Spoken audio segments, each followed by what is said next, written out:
The fourth round of the MotoGP World Championship took place at the Jerez circuit in Andalusia. And with wet conditions on Friday and dry weather for the rest of the weekend, we saw a grand total of 62 falls, 11 in MotoGP, 32 in Moto2 and 19 in Moto3, with the Turn 6 hairpin of Dreisack seeing the greatest number of riders go down.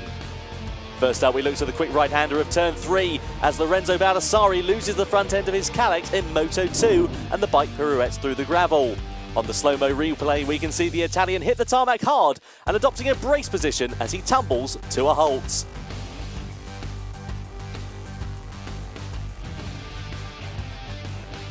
Next up, the start of the Moto3 race at Dreisack as Tatsuki Suzuki gets his braking points all wrong, tucks the front and takes Nico Antonelli with him. On board we go, and we can see the Japanese rider coming in far too hot and clipping the front of Antonelli's KTM. Same corner, but now onto Moto2 as Simone Corsi also makes a hash of his braking, clipping the rear of Xavi Vierge and in turn losing the front of his speed up, with Takaki Nakagami becoming an unfortunate passenger outside. On board with Miguel Oliveira, and we can see how quickly the race went wrong. Later in the lap at Turn 9 as Franco Morbidelli crashes out and ends his consecutive run of race victories. On board with the championship leader, and he loses the front end incredibly quickly and low sides into retirement, despite getting going initially. The Nieto corner also caught out MotoGP riders, including Maverick Vinales in FP2 as he ran slightly offline, came across a damp patch from earlier rain and ended up in the gravel trap.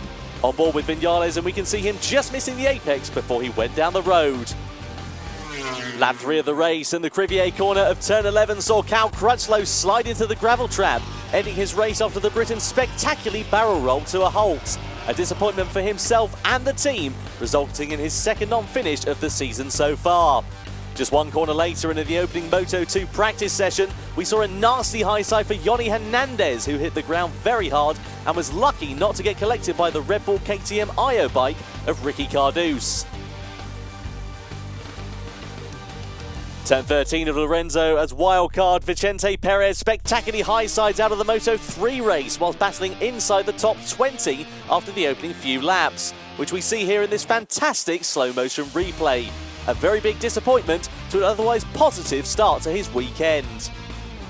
And finally we see Darren Binder crashing out whilst trying to hold the outside line against Romano Fenati. The duo were part of a leading group, and it was a sad way to conclude what had been a positive race for the South African. And that was a look at the crashes in Jerez. Next up, it's Le Mans.